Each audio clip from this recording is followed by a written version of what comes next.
महाकवि तुलसीदास ने कहा है ना, परहित सरिस धर्म नहीं भाई, पर पीड़ा सम नहीं अधमाई। परहित सरिस धर्म नहीं भाई, पर पीड़ा सम नहीं अधमाई। कहते हैं कि परोपकार के बराबर कोई धर्म नहीं है। वाह! अब मतलब क्या हुआ इसका मेरे हिसाब से? इस वाक्य का ईश्वरीय अर्थ क्या हो सकता है? वास्तव में सब पक्षों से मुक्त, मनोविकार मुक्त, ईश्वर भाव से प्रेरित इसका अर्थ क्या है इस वाक्य का, इस चौपाई का? परहित सरिस धर्म नहीं भाई, परोपकार के बराबर, परहित के बराबर कोई धर्म नहीं है। अब कब हमारे अंदर परहित का भाव आएगा? परहित का भाव तब आएगा जब हर एक को सिया राम में सब जग जानी, करहूँ प्रणाम जोरी जुग पानी। हर एक को, सबको, सब कुछ हमको दिखाई दे कि जो भी है वह सब हमारे सिया राम का, हमारे प्रभु का, हमारे परमात्मा का, हमारे कृष्ण का, हमारे खुदा का, हमारे गॉड का अंग है कि कोई भी हमारे गॉड से अलग नहीं है। हर कुछ, सब कुछ, चाहे जीव हो, चाहे वनस्पति हो, चाहे कीट पतंग, कुछ भी हो, सारे के सारे हमारे परमात्मा के एक एक अंग हैं। ऐसा भाव में हो तब परोपकार बढ़ेगा, तब परहित का भाव बढ़ेगा, तब बढ़ेगा, बिल्कुल बढ़ेगा। और जानते क्या, पर पीड़ा सम नहीं अधमाई, मतलब वो कहते हैं कि अगर दूसरे का अहित हम कर रहे हैं, दूसरे को पीड़ा दे रहे हैं, तो इससे बड़ा अधर्म, इससे बड़ी दुष्टता कुछ और नहीं है। क्यों कह रहे हैं? वो कह रहे हैं कि वास्तव में सब तो सब ईश्वर के ही अंग हैं, तुम्हारे ही अंग हैं, तुम भी ईश्वर हो, वह भी ईश्वर है। अब उनके प्रति कोई अहित का भाव अब आएगा कैसे? यह भाव होता कैसे है? जब हम सच्चाई नहीं जानते हैं तो दूसरे के प्रति ईर्ष्या, द्वेष, तनाव, पीड़ा का भाव तो आकर के ही रहेगा। अब जब पीड़ा का भाव आएगा, दूसरे को सताने का भाव आएगा, दूसरे के लिए निंदा का भाव आएगा, दूसरे की बुराई का भाव आएगा, तो उसका जो फल है वो हमको मिल करके रहेगा। हम भी पीड़ा में पड़ेंगे, खूब जबरदस्त पीड़ा में पड़ेंगे, बढ़िया से पीड़ा में पड़ेंगे।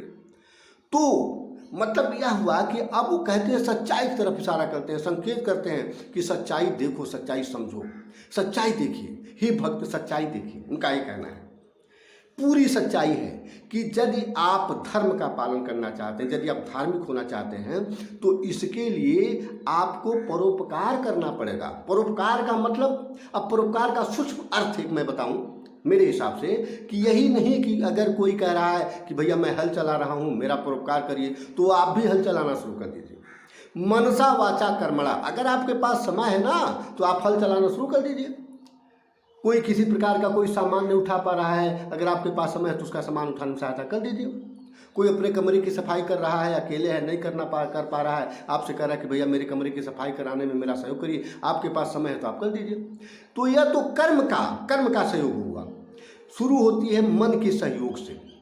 तो सबसे पहले मानसिक सहयोग, मानसिक परहित, मानसिक परोपकार का भाव स्थापित करना है कि पहले मन में हो कि सबके प्रति परोपकार, परहित का भाव स्थापित हो। अब यह मन में होगा कैसे?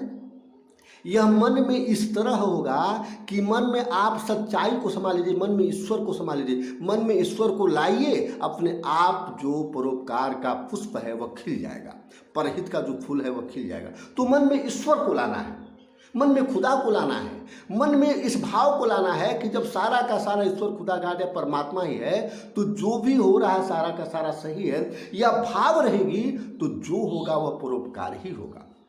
अगर आप किसी को डांटेंगे तो आपके मन में भाव है, उसके अहित के लिए डांट ही नहीं रहे हैं। किसी का रास्ता रोक रहे हैं तो उसके अहित के लिए नहीं रोक रहे हैं, उसको और अच्छा बनाने के लिए आपके मन में भाव है, उसका परोपकार करने के लिए ही उसका रास्ता रोक रहे हैं। उसके मार्ग की रुकावट बन रहे हैं। ठीक उसी तरह से जैसे बच्चों के माता पिता बच्चों की इच्छा की पूर्ति नहीं करते हैं, उनका जो है कि स्कूल ज़बरदस्ती भेजते हैं, उनको ज़बरदस्ती खाना खिलाते हैं, ज़बरदस्ती नहलाने के लिए प्रेरित करते हैं, तो क्या हुआ? परपीड़ा कर रहे हैं क्या? बच्चा तो रो रहा है, तो क्या वो परपीड़ा कर रहे हैं? उनके अंदर भाव होता है कि इन्हें हमें अच्छा बनाने के लिए इनकी रुलाई पर ध्यान नहीं देना है, या नहीं ध्यान देना कि मैं इनको पीड़ा दे रहा हूँ, बस मेरा भाव। तो वही चीज़ है कि आपका भाव, अब आपका भाव ऑटोमेटिक अच्छा होगा यदि भाव में ईश्वर भरा हुआ है।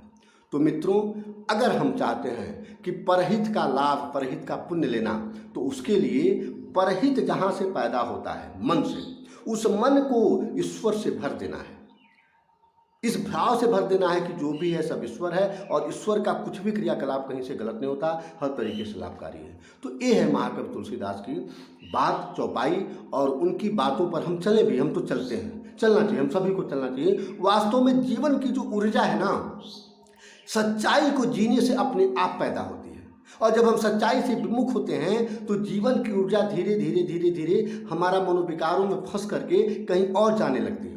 ऊर्जा तो नष्ट नहीं होती, बस उसका परिवर्तन होता है। तो या तो हम रचनात्मकता में ऊर्जा को परिवर्तित कर लें, या तो अपने आप की विनाशात्मक फीलिंग में कर लें, या तो मतलब कि अपने आप को किसी रुकावट में डाल लें। ये हमारे ऊपर डिपेंड करता है, और इसके लिए बस क्या है कि सच्चाई से मुख मोड़ेंगे तो ऐसा होगा।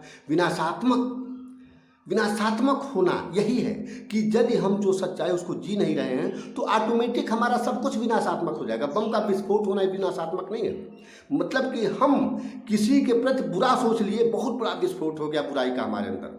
इस विस्फोट से बचना है कि किसी के प्रति हमारे मन में बुरा सोचने का भाव ही नहीं होगा। अगर हम सच्चाई को जिएंगे या देखेंगे कि जो भी हो रहा है प्रभु परमात्मा ही हो रहा है, उसी के द्वारा हो रहा है, सारा का सारा उसी के अंग हैं, और जो भी हो रहा है लाभकारी हो रहा है।